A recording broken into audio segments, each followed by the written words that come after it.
the Mike Wise Show with Holden Kushner. On Sports Radio 106.7 The Fan. Show me the money! Jerry, you better yell! Show me the money! Show me the money! You're the loudest black man! I love the black man! Show me the money! What I got, you got to give it to your mama. What I got, you got to give it to your papa.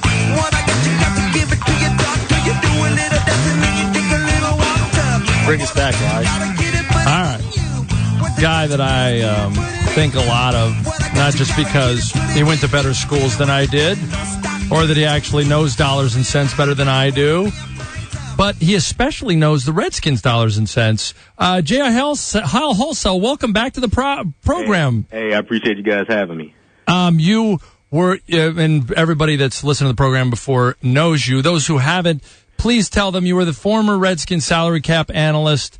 You were with the organization for how many years? I was there 2 seasons. I was there the 07 and 08 seasons, and prior to being at the Redskins, I worked in the NFL league office for 2 years, working with the salary cap there also. And let's promote your blog because it's about as informative as any if you're interested in dollars and cents in the NFL. Yeah, definitely. Follow me on Twitter at SalaryCap101. You can read my content at footballoutsiders.com, and I also pin a weekly entry to the Washington Post Redskins Insider. Which we really appreciate, by the way. He's our colleague, Mike. That's great. I know he's our colleague. Yeah.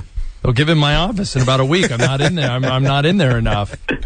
Tell me off the top whether you think Albert Haynesworth, when his salary loss is grieved, whether you think he will get back almost $900,000 lost in these last 4 games. I think no one really knows right now. At least the information that's kind of come out publicly, I think sheds a little bit of doubt on the Redskins' ability to win that conduct detrimental grievance, because if they never communicated to the guy that his conduct was leading down this path, then, it makes it difficult to argue that, you tried to get him to improve his behavior and he did not, and so therefore you had to suspend him for 4 weeks. So, in part of planning for that ultimate result, that's why I think you haven't seen them fill that active roster spot that they now have available by him being on reserve suspended, because in the event that the Redskins do not win that grievance,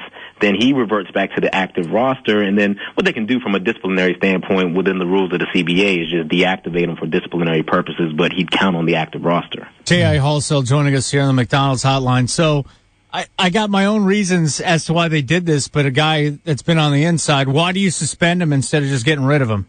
Because you want to kind of stick it to him a little bit. You want to preclude him from playing elsewhere this year for the remaining 4 weeks of the season, because obviously they could have terminated him this week in lieu of suspending him. But, if you terminate him, then he can put a claim in for termination pay to get the remaining $850,000 that the Redskins owed him. And then on top of that, he go sign elsewhere, whether that's Tennessee or to a contender, and make more money on top of that. So why give him that satisfaction? At least, suspend him and then go through the whole grievance process. And then if you lose, well, you just deactivate him for the final 4 weeks of the season. Let's say he gets the $850,000 back. What is the total sum of money the Redskins paid him? $35.6 million. $35.6 million.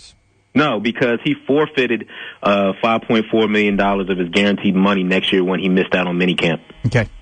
When we spoke about it yesterday on Washington Post Live, I had mentioned to you, I believe that Michael Vick, they tried to go after his bonus money in Atlanta after he was convicted of dogfighting charges. I know that he couldn't play out his contract. It cost him millions of dollars, but I don't think they ever got his bonus money.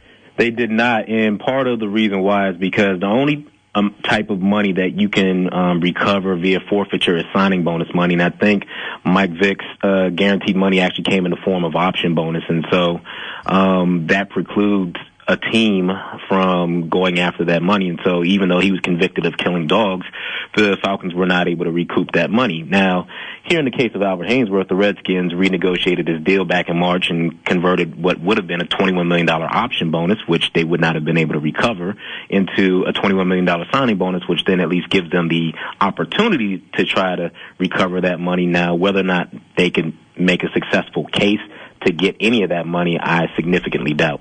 So you think not only for future cap purposes that free you up a little bit, you think the reason for the $20+ million signing bonus that he took, the check that was taken, that was going to be paid either way. That's the misnomer of this. But you think they front-loaded it like that, so if this kind of thing happened, they could go after it? Yeah, it's actually a pretty common technique in player contracts where I didn't know that. The team will put language into the contract where the club reserves the right to convert any salary or bonus into signing bonus. And, from the player's perspective, they don't really care as long as they get their cash. But from a club perspective, it gives them that forfeiture protection. That's good stuff. You worked there 2 years. In your estimation, and you were part of the Adam Archuleta. Actually, I wasn't. You weren't. Don't blame him. Don't blame him, Wise. Well, even if he did, he didn't go out and get him. He just had to make his salary work. Well, I got to ask you, in your mind, the single biggest indictment of Dan Snyder's free spending era? I think just because of the amount of money that, was, for lack of a better word, wasted on Albert Haynesworth. Yeah. I mean, it's not too different from, the Bruce Smith signings, Deion Sanders signings, the Adam Archuleta signing, but I think because of the amount of money involved in this deal, it definitely ranks up there. Greatest free agent busts of all time. Yeah, I think he ranks right up there. Absolutely. Really? Yeah, how could he not? J.I. Halsell, former capologist for the Skins, join us here on the Mike Weiss Show with Holden Kushner. Does stuff for Football Outsiders and the Post and Washington Post. And I follow him on Twitter. I get his updates all the time. Hey, we have no idea what's going to be going on with a salary cap or anything like that due to the fact that there could be a lockout, correct? Correct. So right now, when you look at the Redskins roster, there's no reason to even look at it and say, well, they can afford this, and this player because everything's going to change. Well, I think they've done a lot of things this year in the uncapped year and leveraging the uncapped year to at least set themselves up for the return of a salary cap, whether that's in 2011 or whenever.